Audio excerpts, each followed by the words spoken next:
Hey, what's up? John Sonmez from simpleprogrammer.com. So, as you may or may not know, I pretty much have this sort of crazy protocol where I only eat one meal a day and I basically fast until 5 o'clock every day. I've actually been changing that protocol slightly. If you want to watch the original video on this, why I fast until 5, you can watch it here. But I get a lot of questions, a lot of hate, a lot of sort of disturbing emails about this because it does kind of jar people, right? I've actually altered this slightly on workout days. What I'm doing now is my workout time is from 3 to 5 o'clock every single day, either running or lifting. And on lifting days, I'm actually breaking the fast at 3 o'clock in order to consume some protein and some quick carbs, which I find is actually helping me to gain muscle better during those workouts. So, but aside from that, I pretty much just fast till 5 every day. I run fasted. I ran a half marathon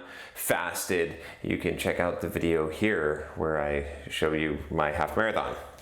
Anyway, so I have a very interesting question, or email that I got a while back that I thought I would answer, and I just wanted to address this issue because I get a lot of sort of hate mail, and not just hate mail. So I mean, concerned mail, right? I don't want to make it sound like people are trying to be jerks and everything, but they're concerned about me. They're afraid I'm going to die, that I'm going to shrivel away, that I'm anorexic, whatever it is. Or I'll get emails from people where their spouse is like, that John dude is crazy, you're going to kill yourself. Or, oh, my friend's a nurse or my friend's a doctor, and they said that is bullshit. You don't know what you're talking about, John, and you're going to have cardiac arrest and pancreatitis and all kinds of stuff.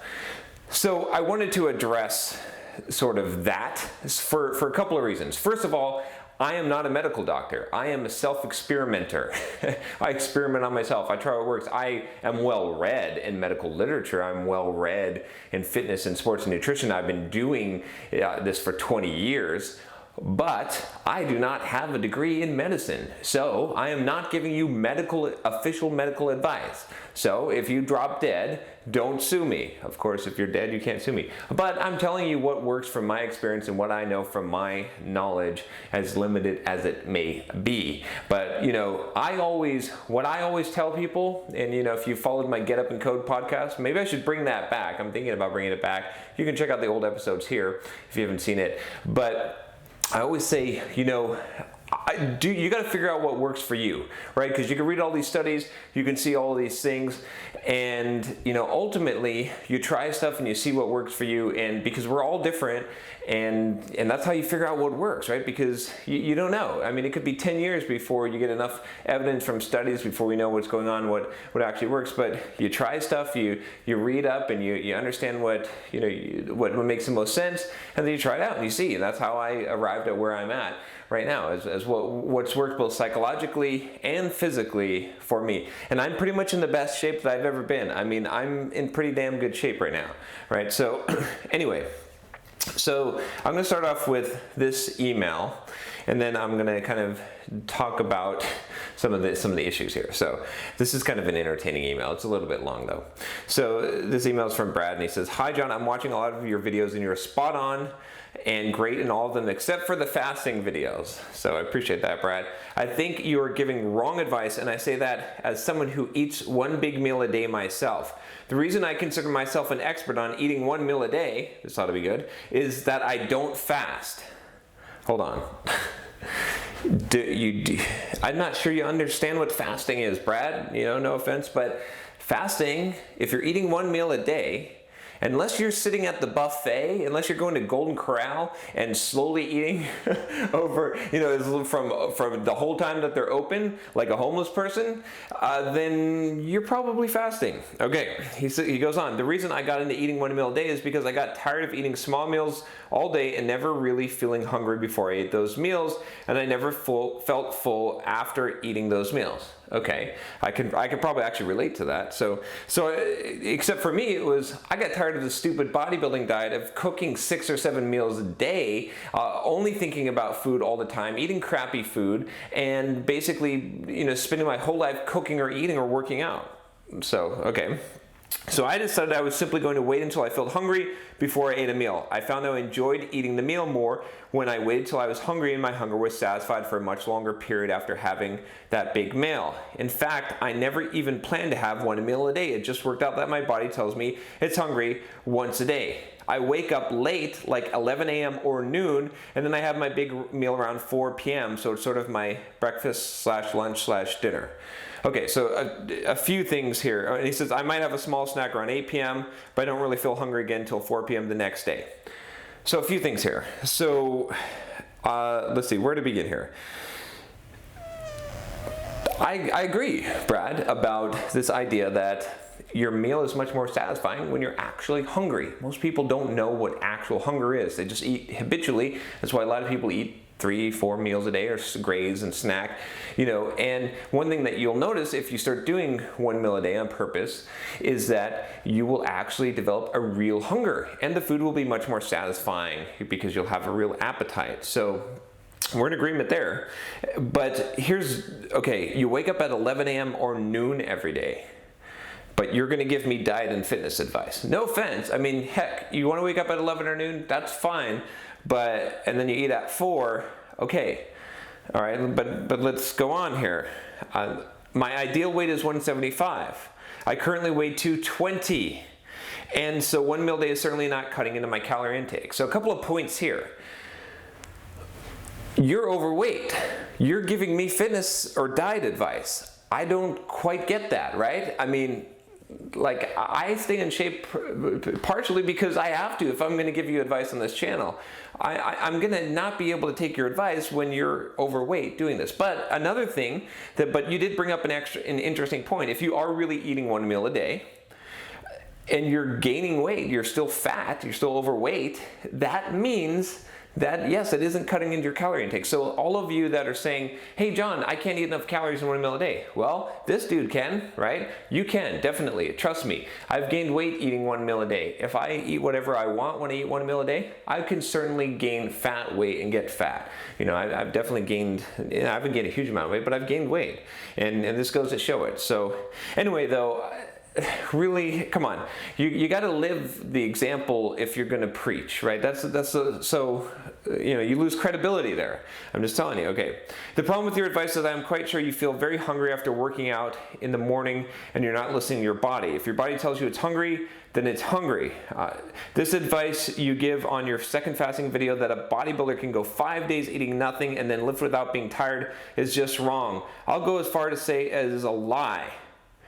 So, okay, so I'll break this part up a little bit here. Okay, I stopped working out in the morning though. My workout window is 3 to 5. After working out in the morning, yeah, of course you're hungry when you wake up in the morning, when you've been fasting all night. So yeah, I'm hungry. My body is telling me it's hungry, and yeah, maybe I'm not listening to it, but that doesn't, what your body tells you, if I followed every urge of my body, I would be in jail, I'm pretty sure. So I don't think that's the best advice, right? Especially when it comes to hunger. And a lot of us, especially in Western society, in this Big Macs and fast food culture, we have developed unnatural hungers. We should not listen to our bodies. We don't know when we're actually hungry, when we actually need food. Our parents, I don't know, like my parents, they told me to finish all the food on my plate and that I couldn't get dessert until I ate. I was rewarded with desserts and food. I'm not blaming them, but this is what most parents of my generation did. I try to not do that, because it's a psychological training, and so we've associated food with the wrong things. We've made food a reward. We've got these sort of mental, psychological things that were ingrained into us deeply. Those who have to finish our food, and that's a good job to eat a lot of food, right? All of this stuff going on. So we should not be listening to our body. It's wrong. I think a natural human being that hasn't had this kind of bad influence, I think that advice would be more accurate. So, and then about the bodybuilder going 5 days and eating nothing and lift without being tired. So this guy was, I believe his name is Dr. Attica, Dr. Pete Attica. I'll have to look it up and I'll see if I can find the link here. The dude though, he was on Tim Ferriss's podcast and he has, I believe a PhD. He is, he did extensive studies. He had this huge presentation where he talked about exactly what he did, and this was legitimate. And I totally believe this is true. This is not a lie. I didn't make this up, right? You can check it out on Tim Ferriss's podcast. Maybe he lied it, but I don't think he lied about it. There's just no need. And plus, I have been fasting for 48 hours and then gone and lifted heavy weights. And yes, I was hungry, but it was certainly possible to do. And here's the thing, this is to get into the science of it. So now I don't recommend fasting for 5 days and then lifting weights. You can do that, but certainly fasting for 1 day and lifting weights, there's no problem, or running a marathon or something like that. What ends up happening is that when you run out of glycogen stores, so as the glycogen is depleted from your muscles, right, your muscles naturally store glycogen, and as it's depleted from your liver, especially when it's depleted from your liver, then your body stops doing glucogenesis. Glucogenesis is the main way which you will gain energy, right, that you create ATP essentially in your mitochondria, which gives you the energy to contract your muscles and to live and breathe and everything. Your brain runs on glucose, right? Now, what will happen is after that's all depleted, right, which can happen if you're not taking in carbs or you're fasting for an extended period of time, or if you do heavy workouts that will deplete the glycogen prematurely, what will happen is your body will go into ketosis. It will do ketogenesis or lipolysis instead, which will basically be breaking adipose tissue, so fat tissue, down into ketones, fatty acids. That's what is stored in your fat cells, and that will actually be the energy system that your body uses. So it can actually run off of ketones. Your body can actually do this. Now, interesting fact, or that you might find interesting here, is that one of the reasons why it's difficult to run a full marathon, and if you've ever heard of hitting a wall, is because about 20 miles in, it's different for different people, your body runs out of glycogen, right? And then you hit the wall because it has to switch over to a different fuel source, which is fat. It has to run purely on fat. So I'm going to come back to that because that's a critical reason why I'm not dying right now, that I sort of want to explain here. But it's certainly possible to work out. Certainly in 24 hours or 48-hour fast, you haven't even hit starvation mode. Now, when you hit starvation mode, your body will start to do a few different things and will actually break down proteins. What your body does in a 24-hour to 48-hour fast is it essentially is trying to preserve protein, because if you think about this, right, protein is essential. Like, you need that muscle to go kill something so you can eat. So your body wants to, your body's trying to keep you alive as much as possible. So what it's going to do at that point is when it's not getting calories or it's not getting carbohydrates, it's going to switch over to ketones so that it does not have to cannibalize muscle tissue. Now, if you fast long enough, after 48 hours, possibly 72 hours, you will go into starvation mode. And when you go into starvation mode, then muscle breakdown will occur at a rapid rate. And the cardiac muscle can actually break down at that point. And that is somewhat dangerous, especially if you're doing heavy workouts and relying on. So there is some danger potentially there, but usually that's going to happen after you've depleted fat stores, which most of us have plenty of fat. And just so you guys know, I'm going to lower my desk here so I can show you. I'm still fat, okay? I'm not, like, I have fat on me, all right?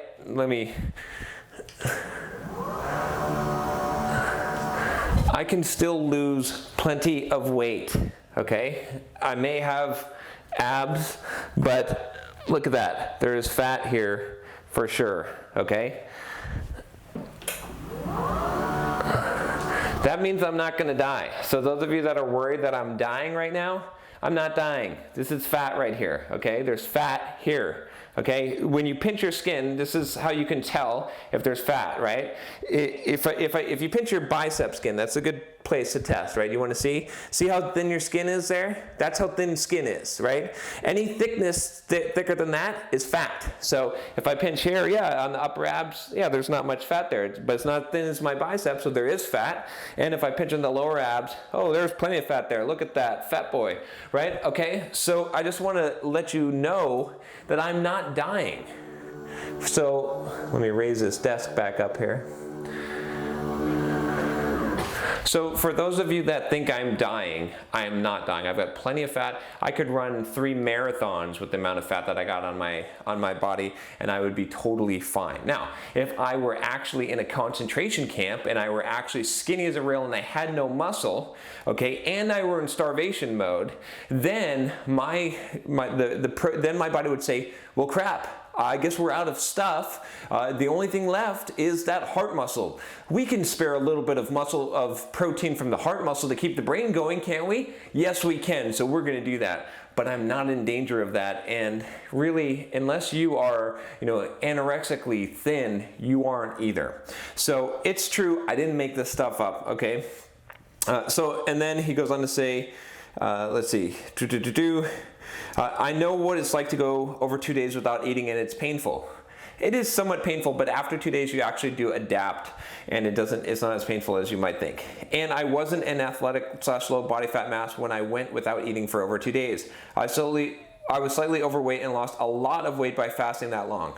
Okay, you're not gonna lose a lot of weight in 2 days. What you're gonna lose is you're gonna lose a lot of water weight, okay? Because there's another, as soon as you go into ketosis, you shed water like crazy. Because what ends up happening is the reason why you store so much water in your body, part of the reason, is because glycogen. So when glycogen gets stored in your muscle tissue, it gets stored, I believe it's 2 parts water, 1 part glycogen. I could be wrong, it might be 1 and 1. It's somewhere around there, but essentially for every amount of glycogen, every gram of glycogen, you also have water stored. The same thing happens with creatine. That's why if you take creatine, you'll actually gain some weight immediately, is because of the water weight. So if you lose the glycogen stores, you lose the water that was stored with the muscle as well, that gets flushed out.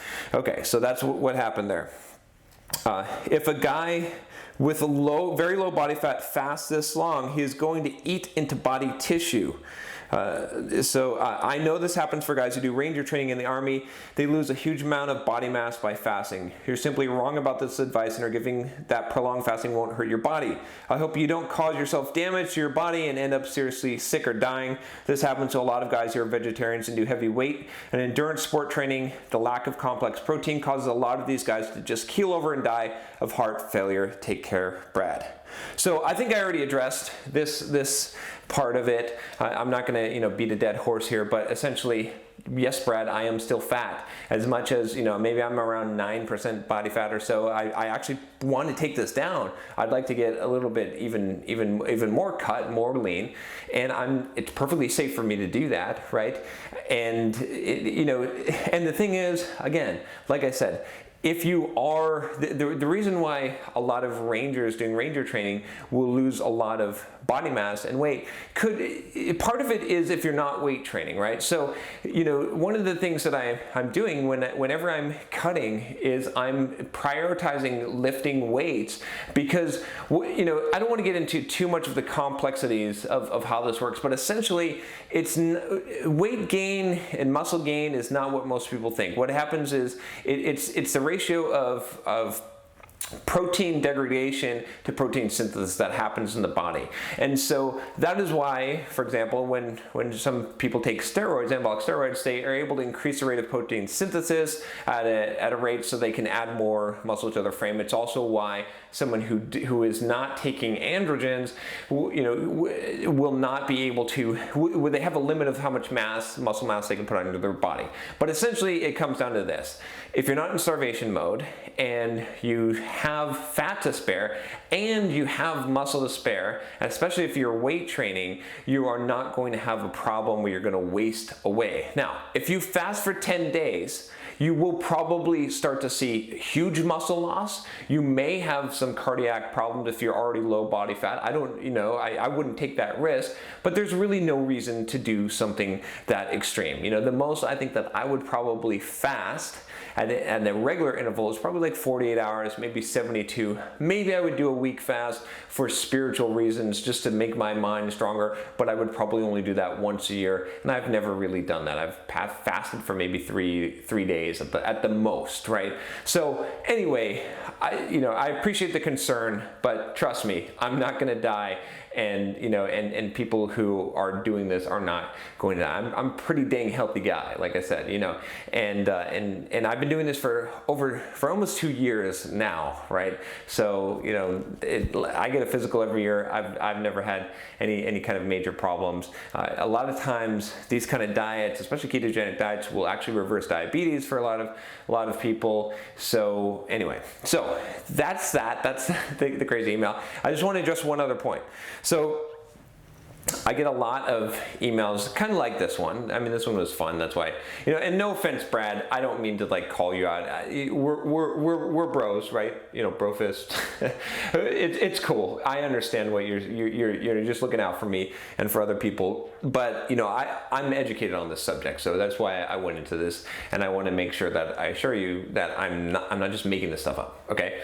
So anyway, the other part I want to talk about is just this idea of when you get all these people, that are doctors or nurses, and they're telling you all of this stuff, right, about fasting, and that it's negative, or that ketosis is bad and you're going to damage your body and stuff in general.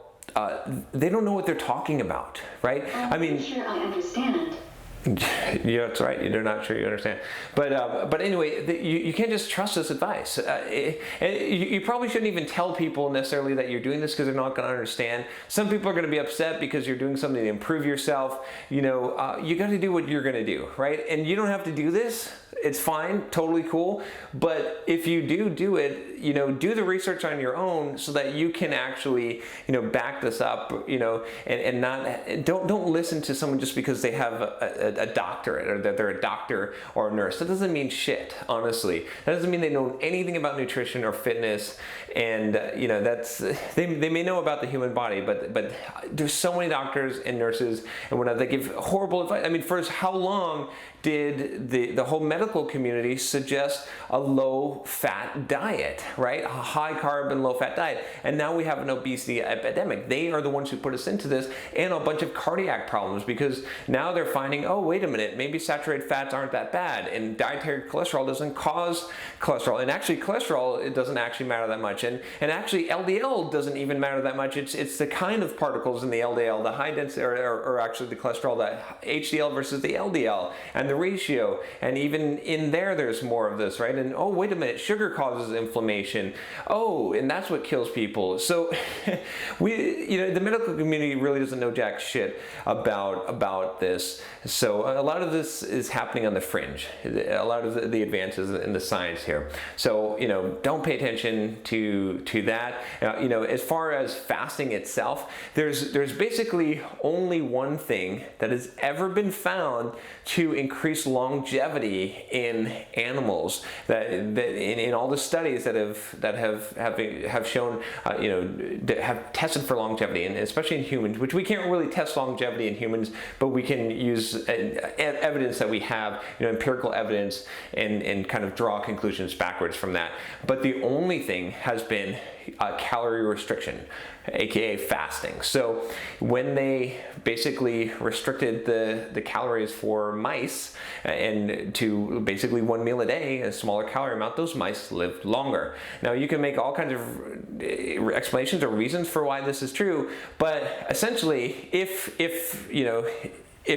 you were to talk to someone who is an expert on aging, and you said, what is the number one thing I could do to live longer? Scientifically, of all the science that we know in the world, right? And test me on this. Ask someone who studies the effects of aging and life longevity. If you said, what is the number one thing that we could naturally do? They would say fast. I guarantee you they would say that. So anyway, you're fine to make your own opinions and judgments, and I'm not asking everyone to switch to a 1 meal a day plan. I will put out my plan. I'm still working on it. I'm still tweaking it. You can see that I'm having good results. I mean, I'm losing fat. I'm keeping muscle. In fact, I'm gaining muscle if you've noticed while I'm losing fat, and I will show you how to do that. If you're interested, I will be putting together a program. I actually have a program.